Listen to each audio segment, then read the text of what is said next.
श्रीरामपूर शहरातून एक अत्यंत संतापजनक आणि घृणास्पद बातमी समोर येते।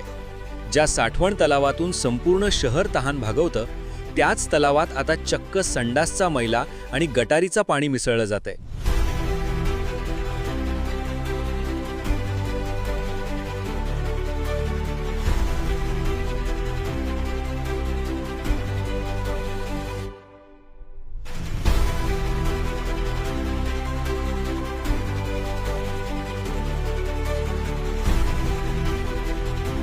काँग्रेसच्या सत्ताधाऱ्यांनी शहराला वाऱ्यावर सोडलं असून केवळ मतांच्या लाचारीसाठी नागरिकांच्या आरोग्याशी जीव घेणा खेळ सुरू आहे।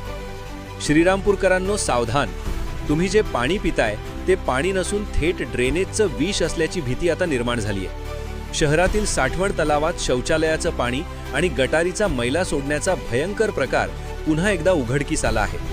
धक्कादायक बाब म्हणजे हे सगळं प्रशासन आणि काँग्रेसच्या सत्ताधाऱ्यांच्या डोळ्यात देखत सुरू आहे। शहरातील प्रभाग क्रमांक 5 मध्ये गटारींवर अतिक्रमण करून घरे थाटली गेली आहेत। या अनधिकृत बांधकामांना अभय कोणाचं? मतांच्या लाचारीसाठी विशिष्ट समाजाचे लांगुल चालन करण्याच्या नादात आता संपूर्ण शहराला मैलायुक्त पाणी पाजण्याची पाळी काँग्रेसच्या नेत्यांनी आणली आहे। 7 महिन्यांपूर्वी हाच प्रकार उघड झाला होता, पण खुर्ची गरम झाल्यावर नगरसेवक आणि नगराध्यक्षांना जनतेच्या आरोग्याचा विसर पडलाय का?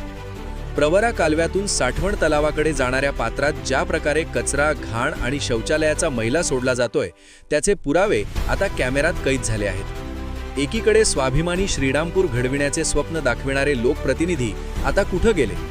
शहरवासियांचे सुरक्षा, सुविधा आणि आरोग्याची जबाबदारी आता ज्यांच्यावर आहे, ते शहराला विष पाजणाऱ्या या व्यवस्थेला लगाम कोण घालणार?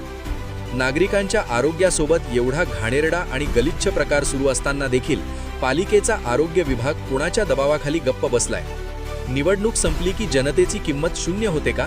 असा सवाल आता संतप्त श्रीरामपूरकर विचारत असून स्वाभिमानी श्रीरामपूरचे स्वप्न दाखविणारे पुढारी आणि लोकप्रतिनिधी शहरात सुरू असलेला हा गलिच्छ प्रकार रोखण्यासाठी काय करणार, हे पाहणं महत्त्वाचं ठरणार आहे। याविषयी एस न्यूज मराठी वाहिनीने घेतलेला स्पेशल रिपोर्ट।